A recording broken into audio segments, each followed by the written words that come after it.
the market of like where we're at? Yeah, absolutely. I have it pulled up here. So Okay, great. Okay, great. Okay, Awesome. I just started recording. I'll mute myself and let everybody in. Wonderful.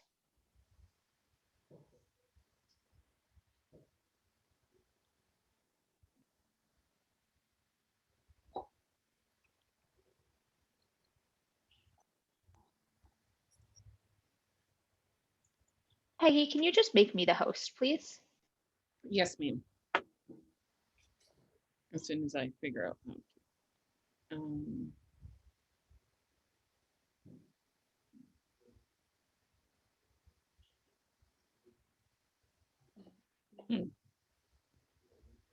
Are you host now? I am, thank you. But is Nick still able to use it? Hey, buddy, do you have headphones? That's okay, because I'll hear me. You know what I mean? Thanks, buddy. That's all right. All right. Yeah.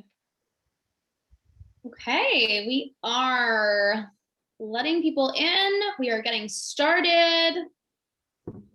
Welcome, welcome, as everyone is just starting to tune in. Perfect. Right.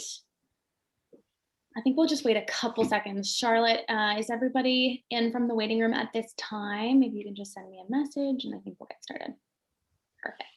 Okay, hi everyone, and welcome to our first time home buyer session here this evening. It is April 29th at 6:30, and we are live on Zoom, on Facebook, and I am here with my good friend, Nick Lequier from Mortgage Wellness, my favorite boss of all time, the wonderful Miss Peggy Hill, and my name is Courtney Power-Stoneman, and I'm a sales rep with the Peggy Hill team. So thank you everyone so much for tuning in to our session today. We've got some really, really great information for you, and we want to keep this as interactive as possible. This is time that you have with an incredible principal broker, a real estate agent, and a real estate broker, and Peggy Hill herself, who is a wealth of knowledge, and I would pay big money to have one-on-one time with her. So if you've got questions, please, please, please type them in the chat. Type them on Facebook. We can actually answer them here live as it's all going on, and we're now live on Facebook. So please do ask any questions that you have at any time. If you're tuning in on Zoom, if you're not already muted, I think we're good. And that's just the general housekeeping. So yeah, we're gonna hop right into the agenda for today. So hopefully everyone can see this as you're tuning in now. And we're gonna go through some market stats, a market update, and we're gonna focus definitely on what it looks like to be a buyer in the market, as we're focusing on first-time buyers and all of your first-time home buyer needs. So market stats and all of that with Peggy Hill. We've got some featured listings for you to kind of show you the list price. I'm joking. Oh my goodness. You're doing a great job. Thanks. List price and sold prices, lots of mortgage commitments, and then definitely have a question and answer period at the end. So that is what we have going on for you tonight. And we definitely encourage you to type in questions in the chat. We will see them. We have people monitoring. So please at any time interject, and we love questions and answers. So I think we will pop right in. So Nick, my friend, I think, is there anything you want to say before we get started? No, that is it. What a great intro. Thank you so much. I think we're going to let Peggy take it away with some market stats. And I'm so excited for these stats because Peggy and I were chatting and she thought it was a great idea to share stats that were like really specific to first-time home buyers. Like, let's see what's going on with, like, you know, what's the average price? How fast are things selling? Like, let's bust down some myths tonight as well. So Peggy, why don't we get you to show us your screen when you're ready, and I'll take mine down and you can show us some stats, okay? Sure, except my mouse just died, so give me 1 second. No problem. So Courtney, while Peggy's doing that, you just let us know when you're ready. But Courtney, what I always find interesting, and sort of the statistic that I always track, is like, what's a townhouse going for, right? So like, what's a townhouse going for in Barrie? What's a townhouse going for in Aurelia? What's the townhouse going for in Midland, for example? Like, I always track townhouses. So when I remember when I graduated from Georgian College, which is what brought me to Barrie, that was like 2002, 2003, and there was big signs like billboards all over town with Pratt Homes. And it said, get your, 2-bedroom, 1-bath townhome, which is, the stuff by Johnson Street, right? Like behind the hospital, behind the college. And you know what the price on the billboard was, Courtney? Probably like 150, 200,000, 300,000. 99.9. No. Yeah. So this is 2000. This is coming up in 20 years, right? But you could buy those homes at that point for 99.9. And and then 5 or 7 years later, I'm like buying my first home. And I remember I paid 180,000 for mine. Yeah. A few years later, I got into the mortgage business and my clients are starting to buy these homes for 200. And, we were just waiting. And I know, Peggy, you're probably going to nod your head. You remember this time when townhomes popped above the 200,000 mark and everybody thought, oh, it happened. And it happened again a few years later at like the 300,000 mark. And I feel like the $400,000 mark, everybody was kind of expecting, but it definitely happened in the 5s. Yes. And now it's happening in the 6s. Yeah. And in some cases, the 7s, if they're really good. So I always watch that statistic, right? Yeah, it's a really good statistic to watch, especially with townhomes being sort of that like entry level or what people think to be that entry level, which it can be. But I think this will be a really good session for people too, because I know there's a lot of there's a lot of people out there and a lot of first-time buyers who think, oh my God, I'm never going to get into the market. I'm not going to be able to. So I think it's a good opportunity to sort of dispel some myths around home ownership and how you can really prepare yourself and get your ducks in a row and get things ready to start. And it's not as expensive as people think. And, No. Peggy's going to show us some of that stuff as well. I had a client last night who was offering on a townhouse in Aurelia. And it was in around the 550 range. I don't know where it finally landed, but it was in around the 550 range. And that same home in Barrie could have been 650, for example. Yeah, absolutely. So Peggy, yeah, great. Thank you. Why don't you go ahead and let us know sort of some of these numbers that everybody's wondering about? Sure. So I've got townhomes up here. And so this is month supply. So as you can see, different lines are for different places, but all of Simcoe County, months of supply, they're pretty tight. So 0.6 of a month in Midland, 0.6 of a month in Barrie, 0.6 of a month in Aurelia. So they're all kind of tight around that point. And it doesn't sound like a lot, but you need at least 3 months of inventory to have a balanced market. So we are definitely in a seller's market. That's why the buyers are feeling so much frustration right now. If I show you days on market, so the average days on market are in Barrie, 1 hour. It's 1 hour. in Barrie, it's 8. In Aurelia, it's 9. In Midland, it's 10. Then Okay. And in a balanced market, that would be 30? 30. Okay. So Yeah. in a balanced market, we're looking for 3 months of inventory. We currently have less than 1 month and 30 days on market, and we're less than 10 in most of those communities. Exactly. And I'll show you. I always have to bring it back, Peg, if you don't mind, for anyone who's like newer or watching or doesn't understand the term of months of inventory. Can you kind of just really quick, what does that really mean? It's the months. The amount of listings, real estate is always dictated by supply and demand. So right. We have less than 3 months supply of inventory. It's definitely a seller's market. If we have more than that, it's a buyer's market. We have not seen even 1 month. So we have 0.6, and 0.6 is the highest I've seen it in townhomes in probably months. So even though 0.6 doesn't seem like a lot, it's actually a lot for right now. And I pulled up the average prices. So the average sales price for a townhouse, here we go. So the average price for a townhouse in Midland is $636, which shocks me because I think that's really high. I wouldn't imagine the Midland townhouses would be more than Barrie townhouses, but you're looking anywhere between $550 and $600, or really it says $546 is the average price. So the problem in a lot of times I hear first-time buyers being very specific about what kind of property they want to buy. I don't want a townhouse, I want a detached. And it's like, why? Like, buy a townhouse, let the first one be a townhouse. Like, they've gone up more than detached homes. Oh yeah. So I don't think a townhouse is a bad place to start. Like, it's a great I'm a very big fan of townhouses. like I was saying to Courtney, like, you know, they were 99.9. I bought my first one for 180. I held on to it. We refinanced it. I rented it out when we bought our bigger house. And when I sold it for 280. So I made $100,000. And the nice guy that I sold it to is still a client of mine. So I get to see, you know, what's happening. 5 years later, he still owns it. He bought it for 280. It's worth 600. So 99, 180, you know, like townhomes do that, right? Like they turn over quickly because they're starters or investment, they're downsizers, you know, that's their second homes.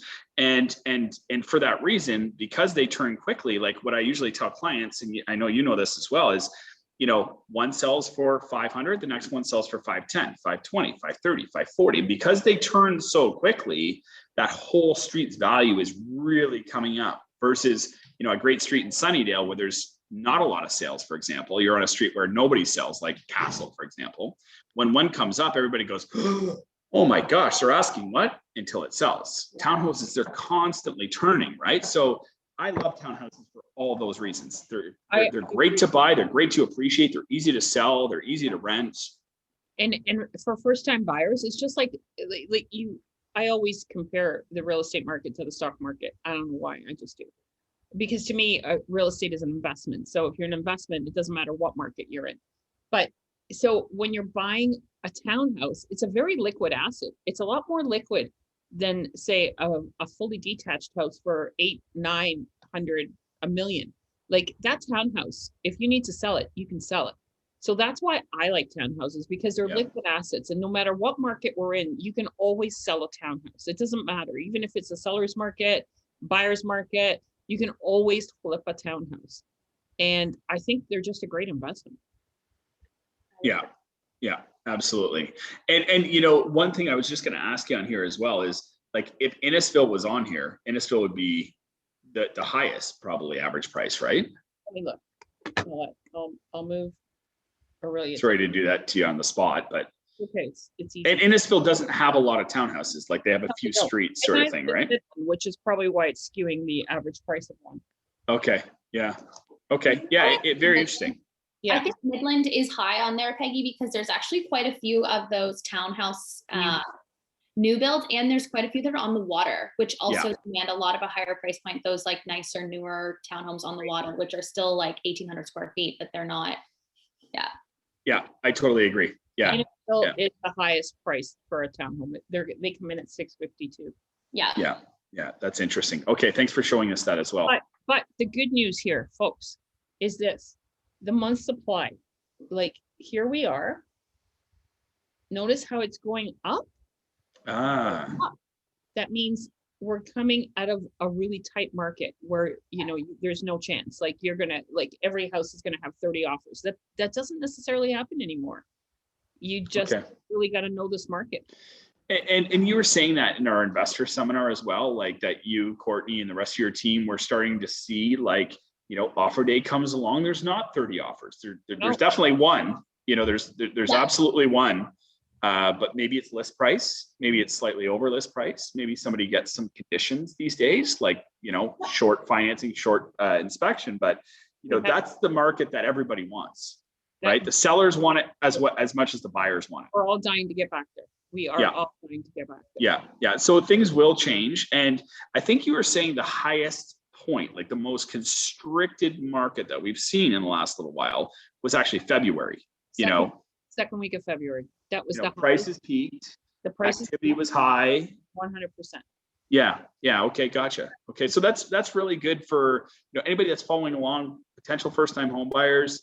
You know, there is an opportunity that these things that are driving everybody crazy right now are going to change, right? There might be an opportunity for, you know, a little bit of, like, I'll say a conditional period, which, you know, for first-time buyers, that's, you know, it's kind of like a cooling off period in a sense, right? So, you know, it's really nice that we can potentially get back to this, I won't say balanced market, because that's not what it is, but normal market is what I would say it is, right? Oh, and at least a little bit of a softening. Oh yeah. Yes. And you know what? When we do get like 2 months worth of inventory or a month and a half, it's going to feel like a buyer's market, because things have been so tight for so long. So Yeah, if we yeah. ever had a month and a half worth of inventory, it's going to feel like the market's Yeah. completely changed. Yeah, if Yeah. someone's not holding offers, like if there's a property that you're not holding offers on and it's on the market for 7 days, the first couple of questions are gonna be, well, what's wrong with it? Even though it's nothing, there's absolutely nothing. It's priced accordingly to all the comparables. It's just that frenzy, or what did that economist, he always used that word, that frothy market. I love that term. Yes, it's accurate, right? It's accurate. So, everybody, as you mentioned, wants to get back to a point where, it's okay to be in competition, right? Like if I know there's somebody else against me, that's one person. If I know there's 40 other people against me, it's deflating. And for a seller, it's overwhelming. And for a seller to not a buyer, for a seller to not have conditions in an offer is also unsettling. Is it going to close? Who are these people? Why do they want to pay so much for my home? What happens if it doesn't close?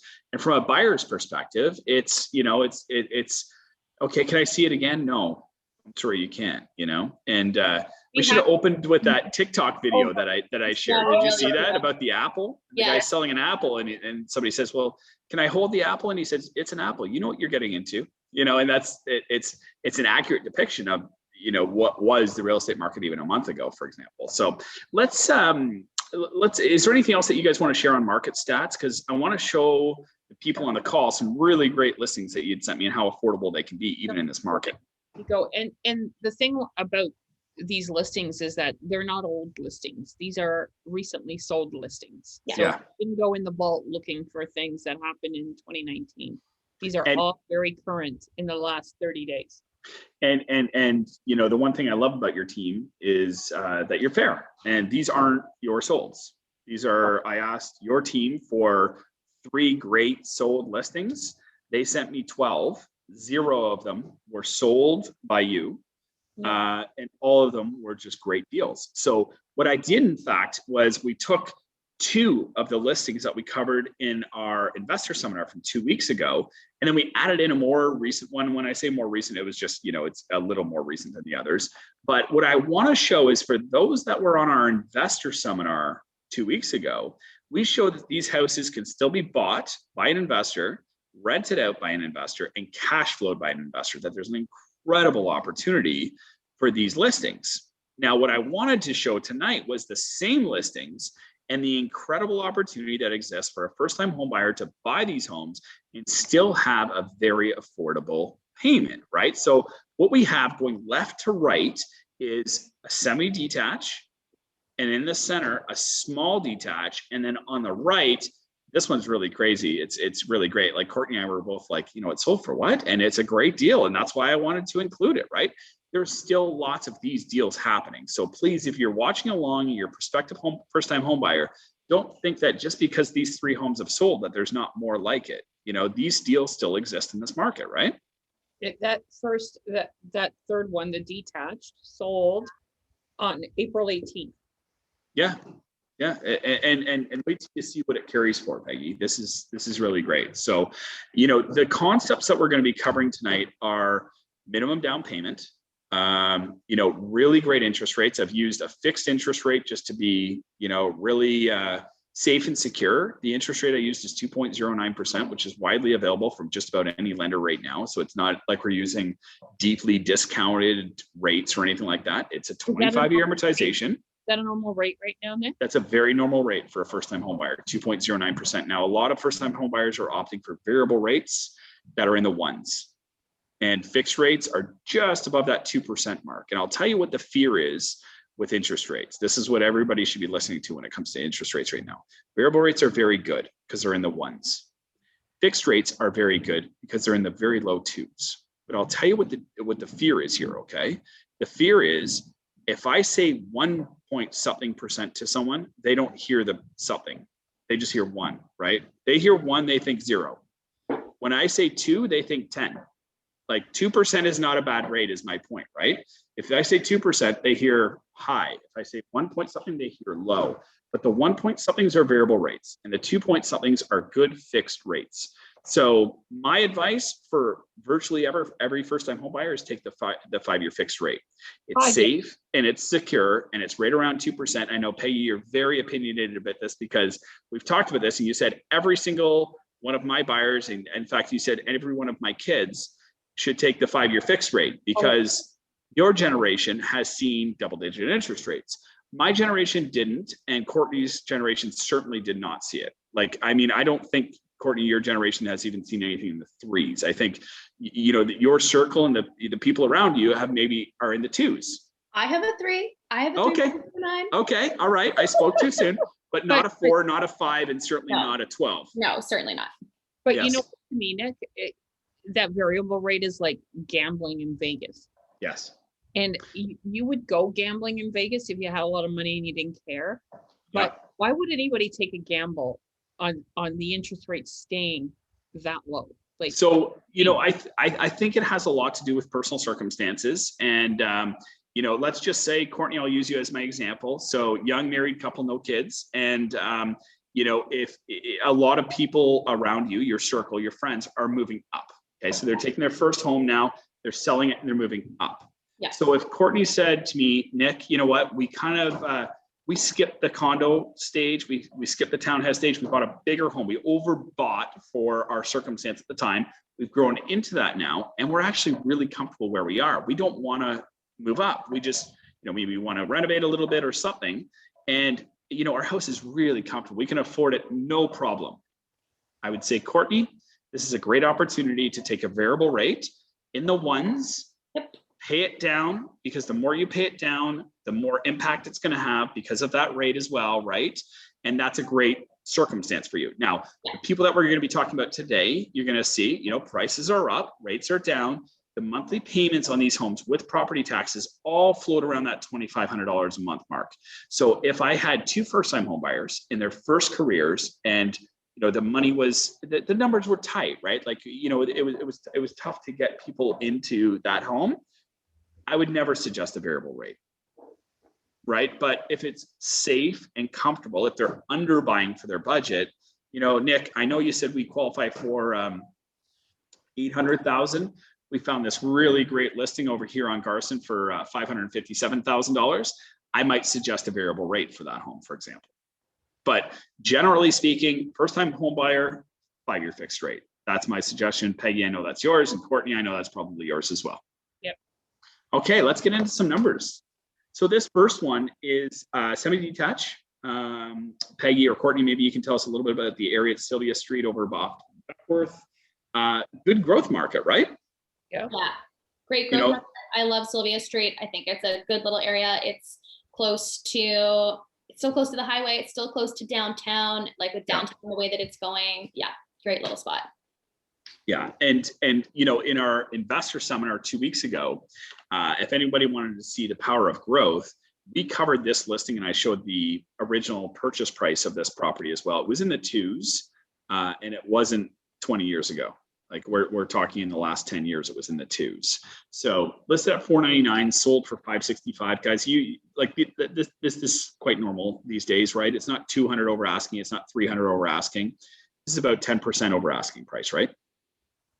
Yep. Pretty normal, I would say. Yeah, and it's March 24th, just so everybody knows.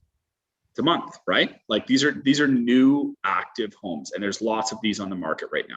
And it was purchased for $213,900 in 2011. There you go. Okay, less than 10 years ago, it was purchased in the 2s. Okay, so that's where people are making their money in this market, and any market really with real estate is on the appreciation, right? Not on necessarily the principal pay down of the mortgage, but on the appreciation of the home over time, right? Slow, safe, sustainable. This market that we're seeing right now is a little different, obviously.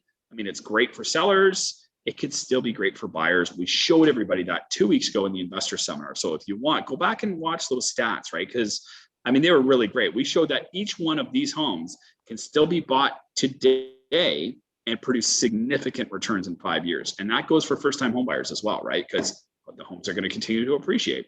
So with all of these scenarios, what you're going to see is a breakdown of the purchase price and the monthly payments on the left-hand side and the money that's required on the right-hand side. So let me go ahead and unpack that for you. So this home, $565,000. Okay, so again, it was listed at $499,900, sold for $565,000. The minimum down payment is $31,500. Peggy, we're still in a day and age where we see most of the time a down payment is assisted by family Yes. in almost every circumstance. Okay.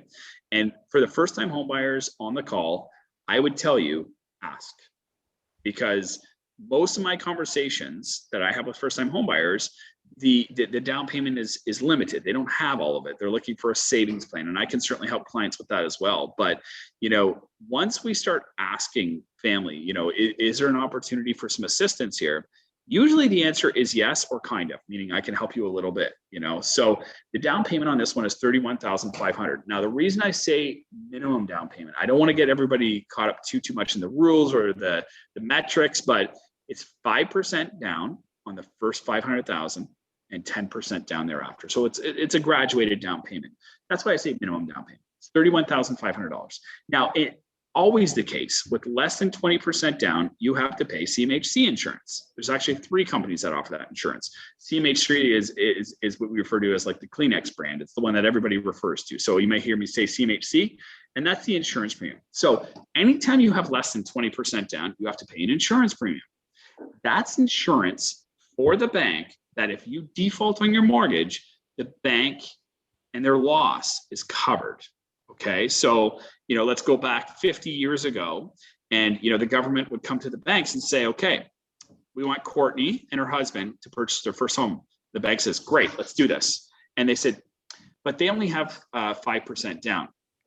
And the bank says, well, hold on. If they stop making their payments, we could lose money. Yeah, that makes sense. So the government formed an insurance company. At the time, it was NHA, the National Housing Association. So they created an insurance fund that would cover any losses for first-time home buyers if they have less than 20% down. And that's what allowed our banking system to remain very strong. Okay, so that continues through today. If you have less than 20% down, you pay an insurance premium. It's added to the mortgage. So you see purchase price minus down payment plus insurance premium equals $554. Now, a lot of people might say, man, that is a huge amount of money to pay. One, it's not out of pocket. Okay, it's amortized into the loan. Number 2, it gets you a really great interest rate. And number 3, it gets you into the market without a 20% down payment, which is great. I mean, I paid it. Courtney, you probably paid it. Peggy, you probably paid it. 99.9% of our first-time home buyers pay it because 20% down is such a huge amount of money, right? So some people pay it on their second home as well, right? If they're going way up in purchase price, they may not quite have that 20% down, so they pay it again. So some people pay it twice. But generally speaking, purchase price minus down payment plus insurance, this home, it would mortgage at about $550,000, okay? The estimate monthly payment is $2,300, and then taxes are good on this place, Peggy, like $250 a month for property taxes. When we factor that all in, it's $2,600 a month. So Peggy, if you had to guess what this house on Sylvia would rent for, if somebody was looking to rent that home, a family, 2 parents, 2 kids, they're looking to rent that home, what would you guess that home would probably rent for? Well, here's the thing. This particular home has 2 kitchens, 3 bathrooms. It's a 5-level back split, and you could easily get 2 families in it. You could easily get $3,000 for it. I was thinking the same. Yeah. High 2s into 3, I was thinking, and Courtney, I know you and I chatted about this just before the call, and we said, if this home was for rent for $2,800 today, it would rent in a day. So $2,600 includes your mortgage and property taxes. And let's just talk about what it takes to get in here. Now, I just want to pause on this payment here for a moment as well, because, you guys have probably heard me talk about this a million times as well, but with today's really low interest rates, like a 2% and a 25-year amortization, more of your monthly payment is applied to principal than it is to interest. And that's okay? So important, because it has never been that way. No, ever. No. So you're paying 12% interest, like yeah. 9/10 of your payment was going to the interest. It was only once you had your mortgage for like 15 years that it actually started going to your principal. So this is why, and people ask all the time, how can it be a seller's market and a buyer's market? This is a buyer's market all day long, because the thing is that all your money is going to you. All the money is Yes. going to you. And even if you were paying a little bit more to own this than to rent it, you're investing in yourself as opposed to investing in your landlord. And the other That's right. that I think is important to mention, first-time buyers expect, a lot of times first-time buyers expect to buy a home and it's beautiful and it's pretty and it has everything going for it and it's exactly what they saw in a magazine. No, guys, no. I have 3 children. All 3 of them bought a home, and I made all 3 of them live in the basement of that house while other people lived on the other floor. There are sacrifices to be made. However, it's better to invest in yourself than pay somebody else's mortgage. Yeah. And, you know, so when I first met you, Peggy, and I was getting into this business like 2008, 2007 sort of thing, the interest rates were 5% and the amortization was 40 years. And over the course of a 5-year term, the interest number was this big when I showed people, and the principal number was this big. Like, I mean, over the course of 5 years, somebody would pay down like $8,000 or $10,000 in principal. And right now, on a mortgage like this, I don't have it right in front of me, I would bet that over $1,000 a month is principal, meaning that somebody over the course of 5 years would pay off $60,000 in principal. And I would also bet that out of the gate, payment number 1, you know, your comment where you said it'd take 15 years for you to start paying more principal than interest, I would bet that if I ran this amortization schedule, out of the gate, payment 1, you pay more principal than interest with a rate of 2% and an amortization of 25 years. Crazy, right? Day one. Honestly, and I remember getting my mortgage statements, 10 years ago, and you'd look down the columns and it would make you sick because you would see $11 paid to interest or to principal, $12, $17, and the entire rest of the payment was all interest. Yes. So how could this not make sense? This is what I'm saying. I don't care what the price of a house is. This makes sense because you're paying yourself. You're investing in yourself. And yeah, just you got it. As well for people who are, I mean, I know if there are first time buyers, maybe this is your first time ever talking about principal and interest, but with like the reason that principal is so important, and correct me if I'm wrong, Nick, but is when you pay down that initial loan amount, that makes your interest payments less over time, right? Yeah, it's like if it's a scheduled amortization, yeah, like what you do is like you could look at it month by month and say, we have clients that keep them, and every month they check off their amortization, and they say to themselves, okay, I went from 500 to 498 this month into 496 next month. And it'll show you that every gradual month you're paying more principal and less interest. Like the scales are going to tip in your favor the longer you're in that mortgage. So in terms of money required on this one, so we have down payment, which we talked about. I put estimated closing costs of about $3,000. Lawyer, registration, title insurance, transfer costs and everything else. I'm trying to keep it as broad and general as possible here. You have to pay tax on your CMHC premium, which is always, a challenging one to say the least, because, the government owns CMHC, they're an insurance company, and then they charge a tax on that insurance. But, tax is a reality. So this amount over here gets added to your mortgage. The small amount of tax, actually just PST in fact, is part of your closing costs. Now, the land transfer tax on this deal is $7,775, so almost $8,000. First-time homebuyer would get a credit of $4,000. You don't pay it and get it back. It happens at the time of closing, okay? So total closing cost to get into this home is $39,982, okay? So for somebody who's been saving, somebody that can get some help from their folks, you need $40,000 to get into a house like this, and it'll carry for $2,600. Now, there's a concept that I love called house hacking. That means move some friends in with you, get them to rent a room from you, bring this cost down. If you have 2 friends living with you, you're at $1,600 now. I did it. I don't know if you did it, Courtney, but Peggy, I know that your kids did it. That's how they made a lot of money in real estate, and they worked for it. Yeah. And if your friends are already going to be looking for a place to rent themselves, and you have the ability to, and you as have the ability to buy and then maybe rent a room to your friends at maybe even a discounted rate, to still be able to cover your mortgage. Like, it's like house hacking. Like, you can pretty much live for free it sounds bad to say you can live for free while your friends pay. You can live for less. You can live for less. Yeah, you can live for less, and it's a win-win, and everybody's doing it. It's a concept that's actually, it's referred to as house hacking. And first-time home buyers on the call tonight should check out house hacking, because if you're worried about this market, if you're worried about high prices, and if you're worried about payments like this, house hacking is a great way to do it. I mean, Peggy, you just explained this house has 2 kitchens, a bunch of bedrooms, 5 levels, like Courtney's level, Nick's level, Peggy's level, we can all get away from each other, right? So let's talk about 25 Garden Drive. Now, this is another one that we used in our investor seminar. Guys, I'll just get you to comment on this. This is a great detached home, $600,000, nobody touching you, good area, lots of opportunity for growth, right? Yeah, North End, like good school district, like great, really close to the Newbury North. Like it's not a super bad area in Barrie that isn't going to see continuous growth, in my opinion. Yeah, I totally agree. And this sort of house in general, it's detached. There's some elbow grease that can be put into it. You could do an armor stone garden along the front with a nice updated interlock patio. You could paint the brick, you can change the garage door. Like, there's a lot of things that can be done on a house like this, or there's nothing that needs to be done. And that's the great thing about a home like this.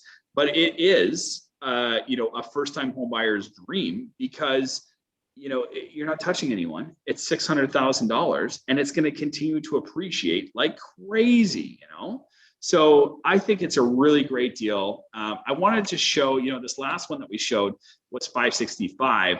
This one's just a little bit more because it's detached. You see, it's the same framework here, right? So the minimum down payment plus the insurance costs gives you a mortgage pretty close to the purchase price, because it's minimum down payment, right?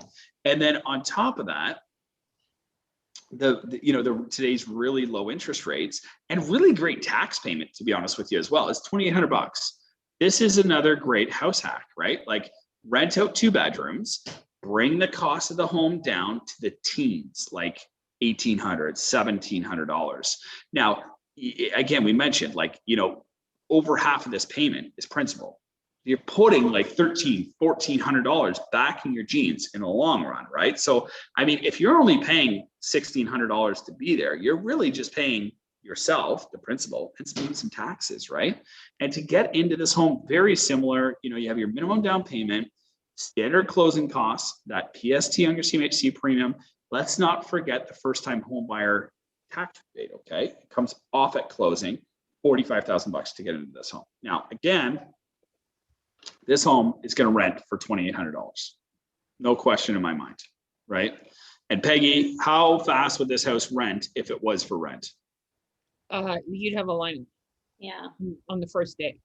If people think there is a crisis happening with a shortage of homes for sale, they don't want to see the rental market. That's for sure, right? No, it's terrible. So, sorry, Nick, can I bug you for a sec? Yeah, please. Thing I find. So if we look at the total estimate of the total estimated dollars required for 25 Garden versus Sylvia, it's 45. So let's say 46,000 versus 40,000.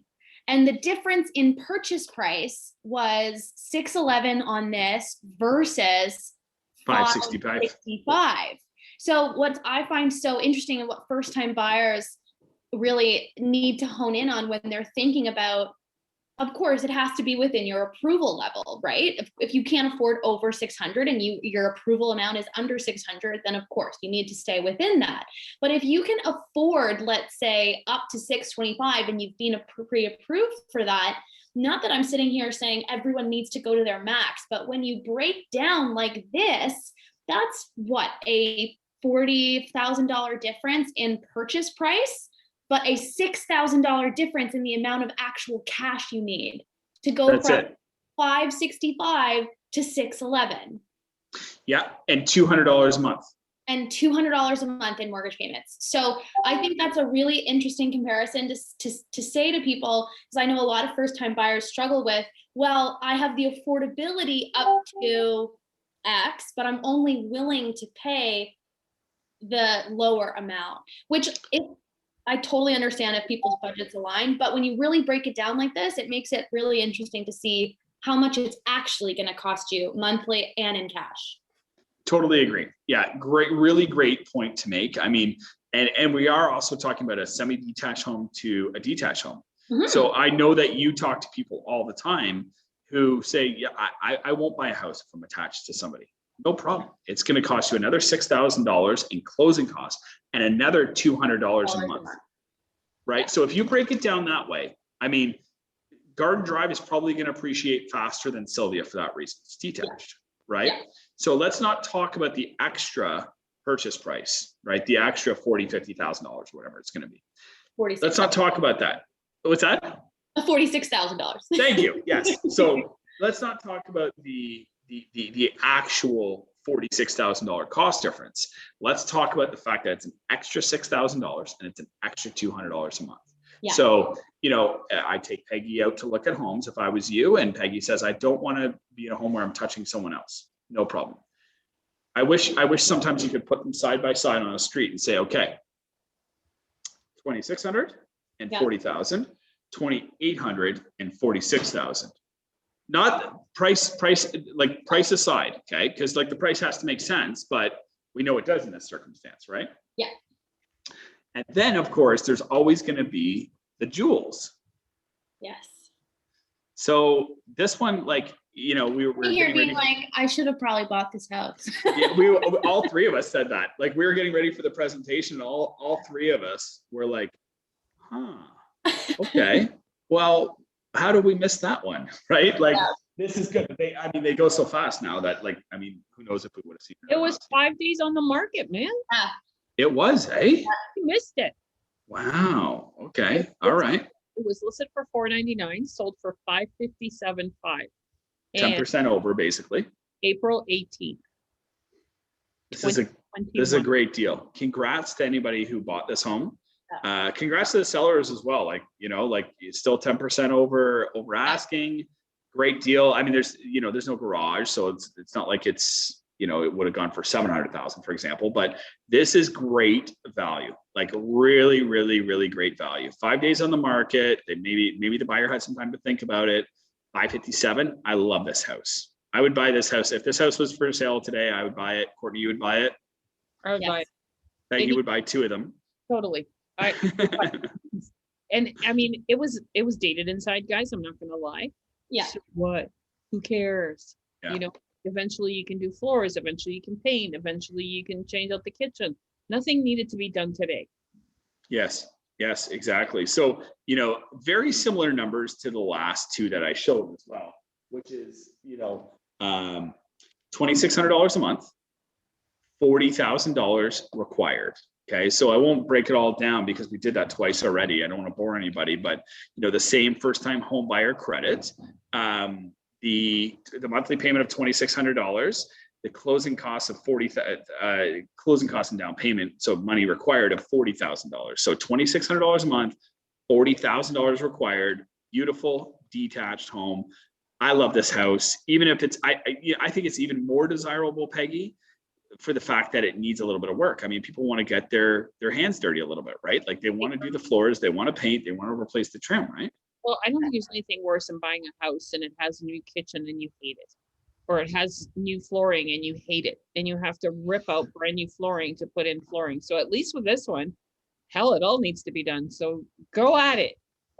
I gotta do my job. We are on a tight schedule, you two. Yes, thank you. Move on to our next. We gotta rein you guys in. Appreciate it. Thank you. 10 mortgage commandments with Nick. So these are just some really great tips Nick has gone through with my clients personally, with lots of different clients, my words aren't going. So take it away, Nick. All right, perfect. So, you know, we thought about like, what do we teach first-time homebuyers? Like, what do they want to know, right? And it's like, you know, we've done the presentations on like, what is CMHC? We've done the presentations on, you know, how to get prepared or the home buying process. And as I go through there, I look at like, you know, it's really based on like a normal market, or as you guys would call a balanced market. You know, it talks about home inspections. Well, Courtney, I don't know why we talk about home inspections tonight, because nobody's getting a condition for home inspection, right?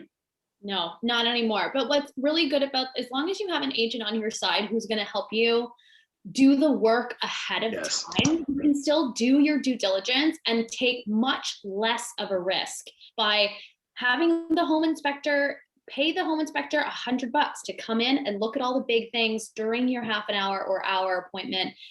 Make sure you do your financing ahead of time, send the listings to your mortgage broker. You can do all that stuff ahead of time, Yeah. mitigate risk. Yeah, you got it. So what we thought was going to be really great for those of you watching is the 10 mortgage commitments. I love this presentation. I deliver it all the time.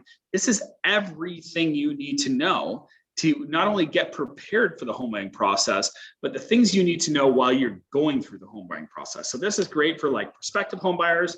This is great for people that are going through the journey right now. This is people that have been through the journey. Maybe they're watching for their kids tonight and trying to get them prepared. So let's go through it. It's about it's 10 key points. I'm going to hit them high level, okay, because there's a lot of them. There's like 20 slides to get through, but I'm going to give you guys some really, really great info on how to prepare, how to navigate through the home buying process and the journey as well, okay? So number one, don't change jobs. Don't become self-employed, commission, or quit your job through the journey, okay? And this is what I'm actually saying, like, even in getting prepared for buying a home, lenders are going to want to know that you're not on a probationary period. We need pay stubs dated within 30 days in every circumstance. And actually, in fact, Courtney, through COVID, we need pay stubs in like 7 days, right? Because the lender wants to know that someone's actually still gainfully employed during this pandemic, right? If you leave a salary job and become self-employed, you typically have to wait 2 years. So you want to speak to someone in your position or my position, Courtney, to get prepared for your purchase. Because again, even the probationary period has to pass before the new home closes. So we talk to a lot of people that, are nurses, for example, and they've been working at RVH for 5 years and they got offered a really great job at like Waypoint. They're still going to be a nurse and they're still in healthcare, but their new job is subject to a 3-month probationary period. And the lender is going to want to know that that probationary period has passed. So let's get the details of your job and your employment just really buttoned down as a part of your pre-approval process, right? Number 2, don't co-sign for anything. So here's what I usually see for first-time home buyers, Courtney, is people will co-sign for their friends and their siblings. And commonly, people, once they, graduate university, they get into their first careers, they want to help the family that helped them. So maybe mom or dad needs some help. They've fallen on hard times or some hardship, or, they know that they can help mom get a better interest rate on the car loan, or they can help get their friend co-signed for a student loan so they can finish their postgraduate studies or something like that. If you co-sign for anybody, it has to, in every single circumstance, it will decrease your capacity. That's your buying power. That's how much you can spend, right? So very few co-signers remain on the loan until the scheduled maturity date. Like everybody says, I'm going to get off in a year. Everybody says I'm going to get off in a month. It's typically not to the maturity. Like it's not the full 5 years, but it's typically not a day or a week or a month. Like it takes a year or 2 to get off these things. So any changes to your credit, period, can negatively affect your ability to close on a mortgage, right? So more payments, less affordability, right? So more out is less that you can purchase for, right? Co-signing of any kind, car loan, student loan, other loans, will absolutely anything. Like just don't co-sign for anything. And if you absolutely need to, you need to just really focus in on like box 3 here. If you say yes to this, it might mean saying no to a house, right? Because it's going to decrease your capacity. So just before you get into a co-signing relationship with someone, really know what kind of impact it's going to have. And even if you're not ready to buy a home right now, make sure you know what impact it's going to have, right? Because you may want to buy a home in a year or 2 years or 5 years, and that co-sign is going to affect you for a long time. Okay. Now, a lot of people don't realize as well, just on the co-signing topic as well, Courtney, is if I co-sign for your car loan and you wanted a really nice car, let's say it's $1,000 a month. Okay. I co-sign. So on my credit bureau, it's not like it's $500 a month on mine and $500 a month on yours. On my credit bureau, I am 100% liable for your $1,000 a month payment. Yes. So my affordability has gone down by $1,000 a month, and that could be totally detrimental to a first-time home buyer. So thou shalt not buy a vehicle before closing. Courtney, I'm sorry, you can't have your nice car. So applying for credit to purchase the vehicle will result in an inquiry to your credit report, right? So even the inquiries will decrease your score. You need to be extremely protective of your credit score, right? The people with the best credit that I speak to always say to me, when I say, okay, we're going to go ahead and perform the credit check, they say, do you have to? And I'll say yes, and I'll explain why. And then you know what they'll say to me? Are you sure you have to?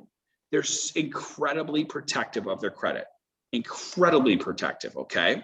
So if you get a new car, it will decrease your score likely based on just the amount of money that you have taken on, right? So a lot of people will take on a small loan, like $20,000 or $30,000, but they'll spread it over like 96 months and the payment's really low. So you always have to keep in mind the payment and the loan amount. There's two factors, right? So a lender is going to look at how much you owe and how much you pay. So keep that in mind as well. And many borrowers think that, let's say their monthly payment doesn't change, they'll be unaffected. So we see this very commonly. Someone's car is, going to be paid off in a month. They've been used to paying $500 a month for like the last 5 years. And a dealership has called them and said, hey, I can get you the new version of what you have for the same payment. Sounds pretty attractive, right? But they're going to have a new loan on their credit bureau for a new $30,000. So instead of owing, $1,000, they're going to owe $30,000, and that can have an adverse effect on their credit. So we want to prepare. No new cars, no job changes. Don't co-sign for anybody as a part of this process. Let's get prepared to buy our first home, right? Pretty much just don't change anything.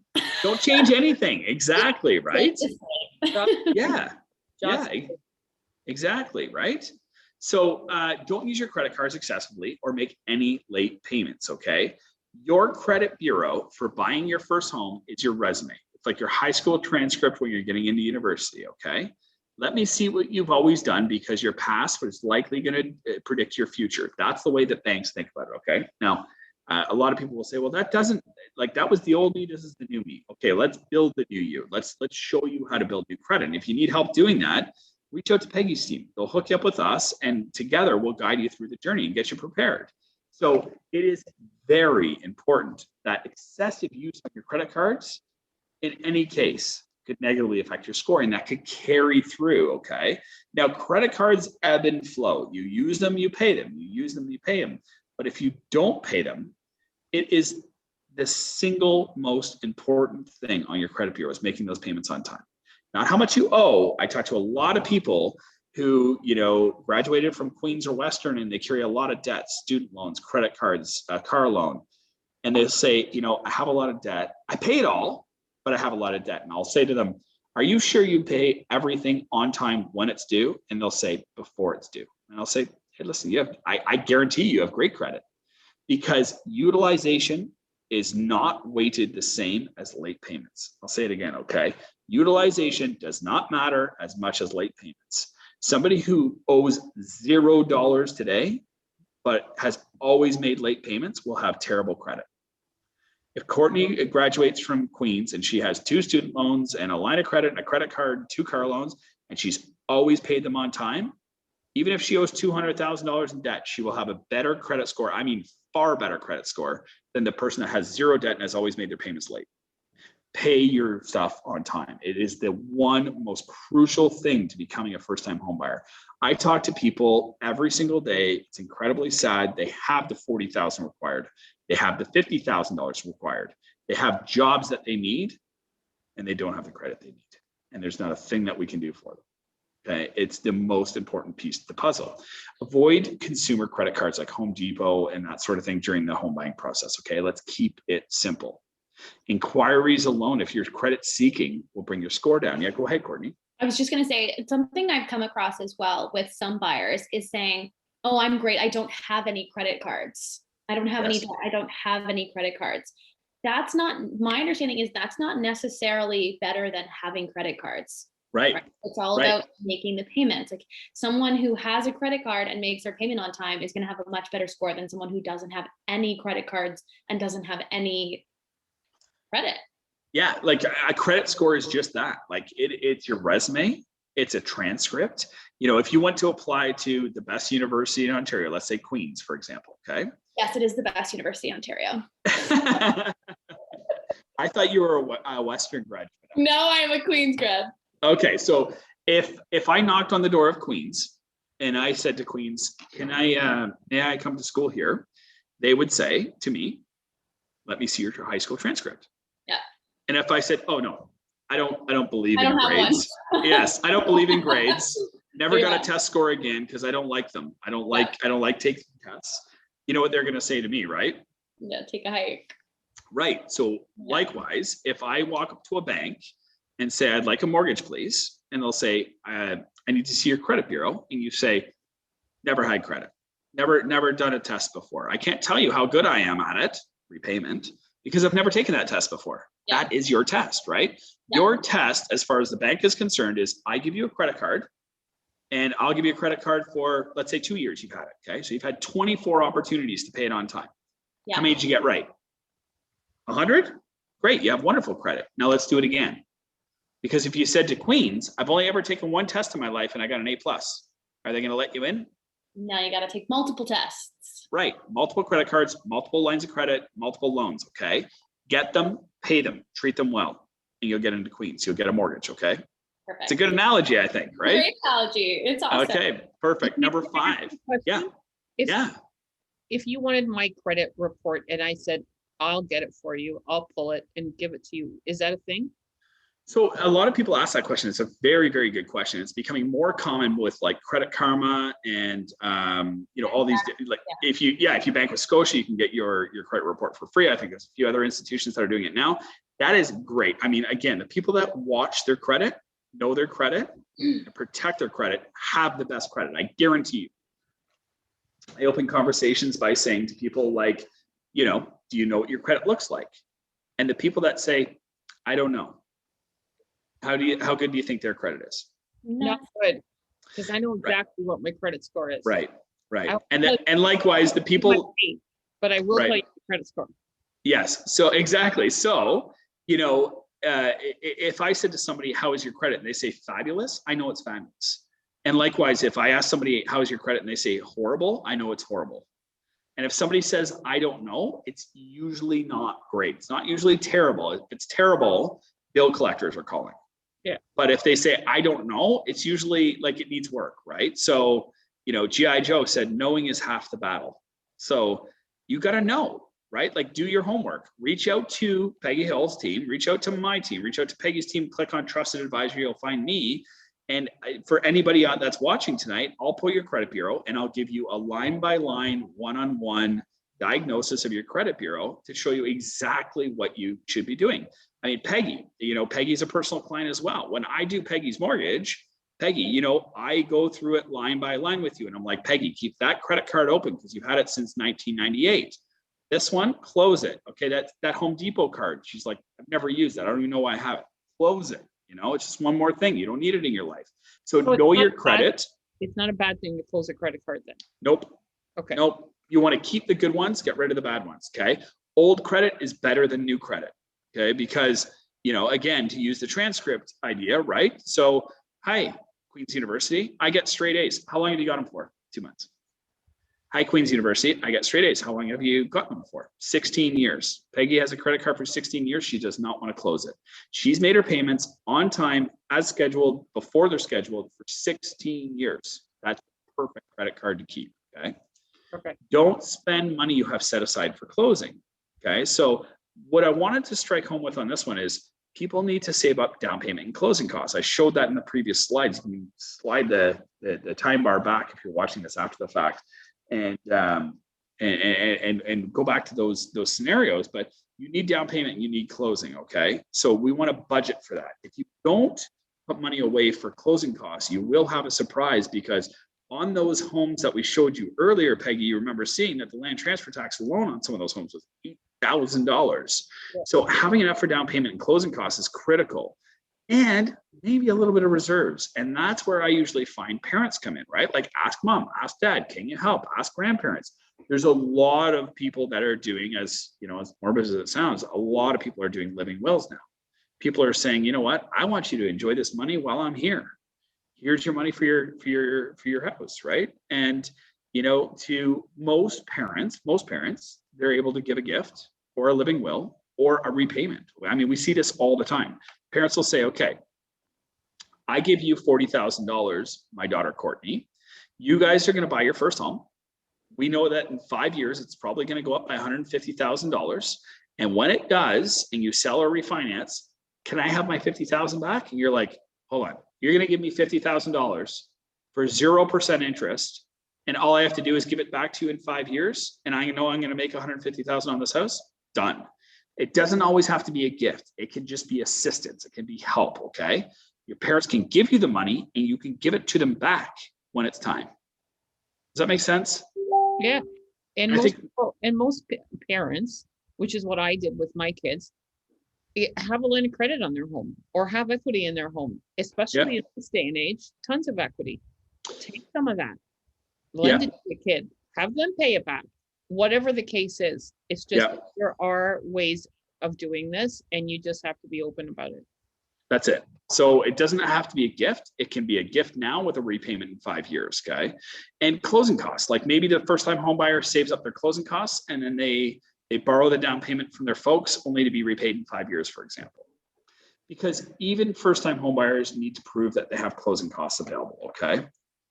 Don't omit debts or liabilities from your loan application. What I want to show everybody here is, you know, really what you need to do is come to your broker or your specialist with a full picture and let us plan. For a first-time homebuyer, this is not a transaction. This is a journey. Okay, so we need to, you know, be an open book. We need to check your credit. We need to have the conversation. I mean, geez, like literally my favorite clients to work with. Courtney, you and I have done this 100 times. Let's bring the client on the call. Yeah. Let's talk to them about their journey. Let's look at everything together. And sometimes what we'll do is like, I'll do the finance side of it before Courtney comes on the call, the credit, the income and everything else. And I'll text Courtney and say, okay, we're ready for you. And she'll jump on the call just like this. And Peggy, I've done it with you a million times, including your kids and your friends and their kids as well. And I'll say, okay, we're good for 600,000. And you're like, hey, 600,000, let's talk about that. And we bring it all together, okay?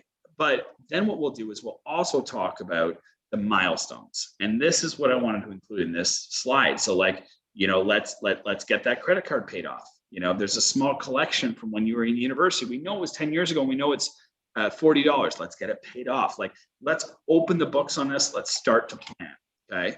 This is my favorite, my least favorite, but my favorite to bring up. Don't buy furniture, appliances, household items, and as we mentioned, cars or anything else before closings, okay?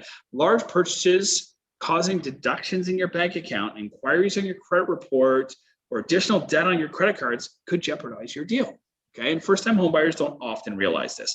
The most common one is, Courtney, can you guess what's the most common purchase after someone buys a home and before they close? Car. Furniture. Yeah, Leon's has a no money down, Oh, yeah. 0%, don't pay for 300 years event. The And we all love it. Yeah. Like I've used it, you've used it, Peggy, you've probably used it. We all love it, right? But It's great. Wait. it's great. Yeah. But not for first time home buyers, not before they close. If they want to do it after they close, no problem if they choose to. But even small purchases could cause some sort of disruption. And the last point is what we just mentioned. A monthly payment always needs to be included, even on a no payment, no interest promotion. Right. See, a lot of people don't know that. So you spend $10,000 on your couches and your appliances, and the credit bureau says 0 for the payment. No, it has a payment in there because it has to report to the credit bureau that if Courtney fails to make her obligation, like let's say I've done it actually, you know, like you have to pay by this date. And if you don't, then everything else, like you got to pay all the interest and you're like, oh, I missed it by a day. So it has to report a payment so that if you fail to meet the requirements of like the 000, that it falls into a monthly repayment plan, right? So when it reports to a credit bureau, it's going to report a monthly payment. That bank's going to use that monthly payment. It could disrupt everything. Okay. So don't buy anything. I mean, the only thing a first-time home buyer should really be looking at, honestly, is just down payment and closing costs. That's it. Okay. Number 8, Don't originate any credit inquiries, okay? So as mentioned before, multiple inquiries will decrease your score for sure, okay? So keep that in mind for sure. And in most cases, credit is rechecked about a week before closing, just to make sure everything's in check, okay? So right up until closing. They Now, check it again? in some cases, yeah, in some cases, not in every case, but they could. And they're checking income right now, Peggy, about a week before closing as well because of COVID, right? So it's all about planning. I don't want to scare anybody. It's just planning. That's all it is. Like, let's make sure that everybody is ready, you know? So similar inquiries within 30 days will provide the same score. You know why this is important? You can shop around. Don't be scared. If you come into Mortgage Wellness to look for your mortgage, you can go to Scotiabank. You can go across the street to somebody else if you want. Similar inquiries do not affect your score because they want you to shop around. They don't want you to feel constricted, okay? Same category within a 30-day period. Me and my competitors will get the same score within a 30-day period, okay? So just know that, like, you want to stay guarded, but you also want to advocate for yourself and potentially shop around as well, okay? Can I ask a But question? yes, yeah. If somebody looks up my credit, how long does it stay on there? Is it like 7 years, 7 days, 7 months? So an inquiry stays on for 3 years. 3 years. Yeah, 3 years. Okay, so a handful a year is safe and healthy. And if you're looking at your own credit bureau, look at the inquiry section, okay, and then look at the ones from 3 years ago. If you had, like, so Courtney, for example, 3 years ago for you would have been probably a big year, right? You're graduating, you're into your career, you're, you know, putting your feet on the ground in the workforce and everything else. That marries a lot. It was a lot, right? So if you look back to your credit bureau to 3 years ago, you may have had 10 inquiries, okay? Yeah. Those are going to fall off this year. Yeah. So if you only have 3 inquiries this year, 10 are falling off, 3 are coming on, you've pushed yourself forward. You see, you have less inquiries carried on your credit bureau now. So everybody should be looking at that and saying, okay, how many inquiries do I have over the 3-year period? The ones that are falling off, how many do I have falling off? Like, Courtney, if you looked at yours and only one was falling off and we have that year wrong, maybe that was 4 years ago or something like that. Yeah.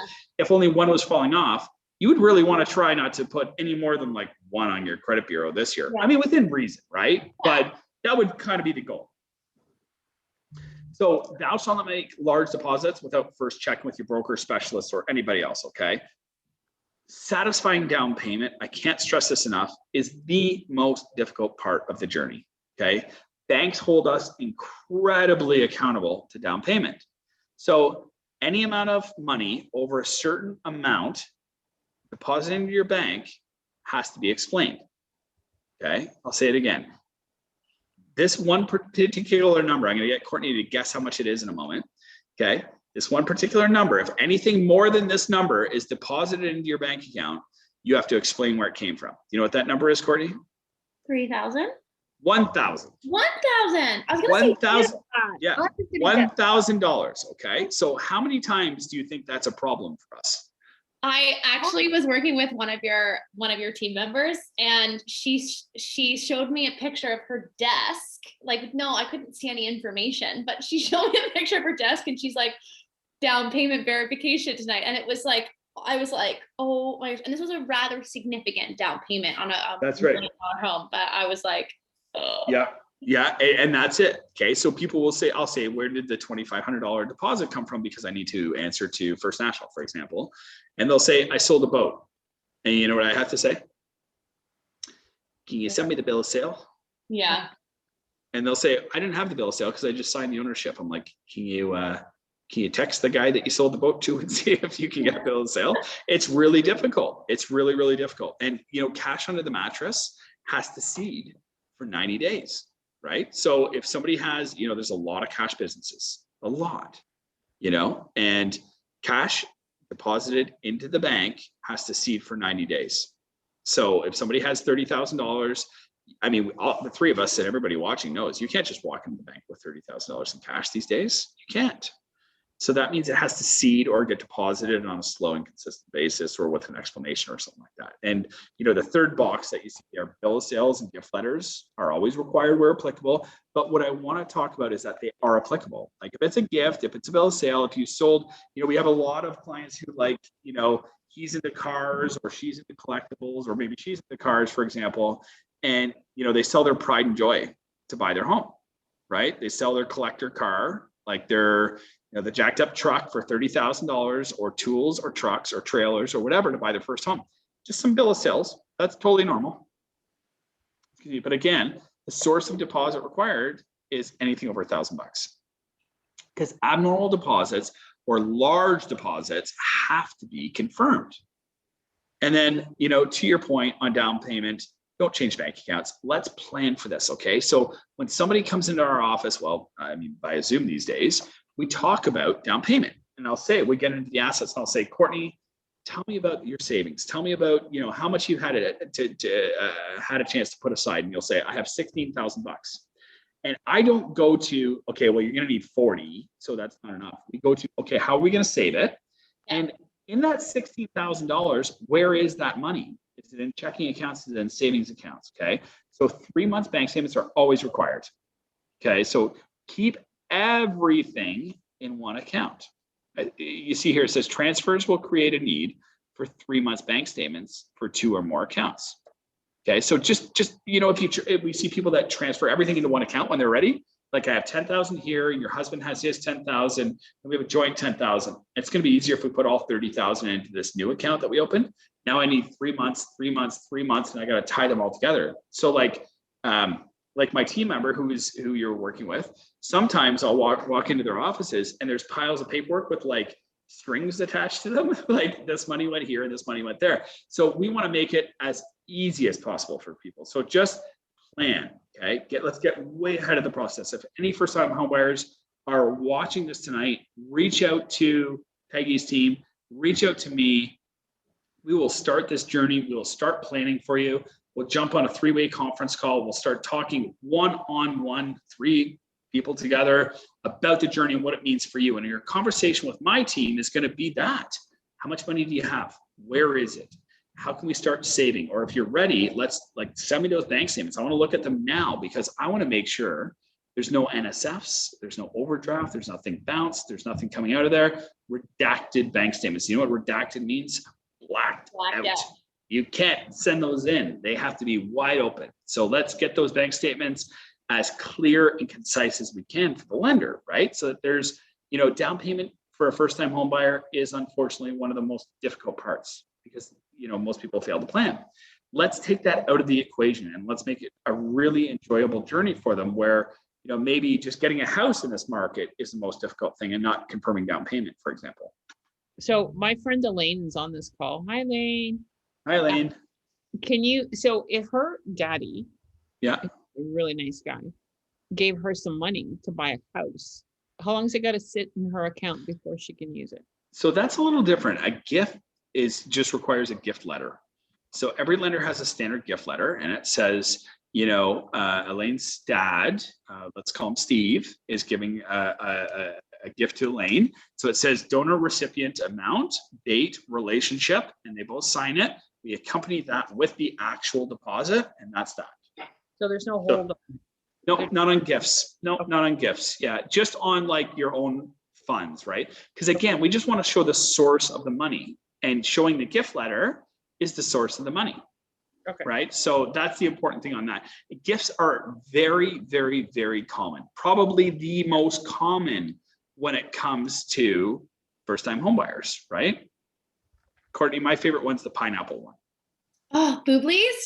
My kids are big fans. We have a whole variety. I drink like way too many in a day. So, you saw that I talked a lot there about down payments, a lot about income, changing jobs, and not taking on new debt. So for me in the mortgage part of this process, what we want to do is we really want to drive home no changes and let's plan, right? Let's get together and let's plan for this. So that wraps up my portion, the market stats, the 3 feature listings, Courtney. Do we know if there's any questions waiting?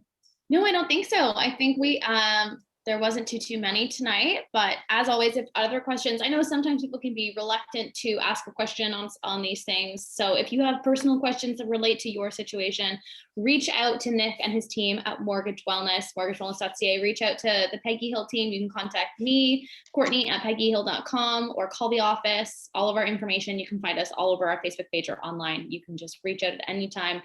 Even if you're not looking to buy a house this year, if you're not looking to buy a house this year, but you just want to start planning, now is the time to start planning, to figure out the steps. And the most important piece is the financing. It really is. Everything else can fall into play, and we can guide you through the buying process, the shopping process, what it looks like to make an offer. But the most important thing to do before you even go out to see any houses is your financing. And that's why you have to call Nick and his team. Thank you so much, guys. There was one question. If you carry a work permit, are you eligible for a mortgage? That was a good question. So a work permit is someone who's new to the country and has been given a work permit. So they're new to the country and probably don't have a permanent social insurance number yet. And they've been granted access to work in the country. Now, obviously, the programs that are available for those with a work permit are slimmer than permanent residents because, the bank's going to want to know that you're, staying in Canada for a long period of time and that sort of thing. So there is absolutely programs available for those that carry a work permit. Absolutely. Now, Courtney, you remember I've talked about this tripod before, right? Like, yes. The stool. So credit, yep. down payment, and income. Okay. So 2 of those need to be very, very strong, right? So if the employment side of it is not so strong, then the other 2 have to be really strong. And in this circumstance, because they're new to the country, I would guess that their credit is also not very strong just because it's not established, right? They're at the front door of the Queen's University saying, I graduated, I have a transcript from another country, right? And we're like, okay, that could work. Yeah. That could work. It's not every day, but it could work. So what we have to rely on in this sort of circumstance is a large down payment. Right. So it's really all of what they're looking for. So if I brought that application to a bank and I said, hey, Courtney's new to the country and she has a work permit and maybe a credit report from the country that she, used to reside in. If I had all that together, they'd say, you know what, with a big down payment, Nick, yes, because there's enough risk there that's offset by the down payment. So maybe 35% down for someone with a work permit, for example. And I'm fairly certain that the foreign buyer's tax would technically apply on top of the purchase price because they're not a permanent resident or citizen of Canada. Is that correct? That is a very, very good point. Not in my wheelhouse, definitely more in yours. Yeah, that's a very good point. I don't see a lot of that in my world, unfortunately, but you make a very valid point. So to the person that asked the question, that's a great one. Reach out to Courtney and I if you want to do a Zoom call. We can jump on. We can talk about all these opportunities. And if you have any other questions, obviously reach out. We can both share some information. But Courtney, thank you so much as well. Yeah, thank you, Nick. Thank you, Peggy, for all your time and everyone for tuning in. If you're watching this pre-recorded after, as always, please feel free to reach out. Thank you, guys. And that'll be the end of our session. So have a great evening. And I think we have another session coming up. So stay tuned on our Facebook page. On the Mortgage Wellness Facebook page, we're doing lots of these information sessions. If you have any ideas or suggestions about things that you want to know about in the world of mortgages and real estate as well, don't hesitate to send us a message. So thank you so much. Thanks, everyone. Thank you. Thanks for the opportunity, guys. See you soon.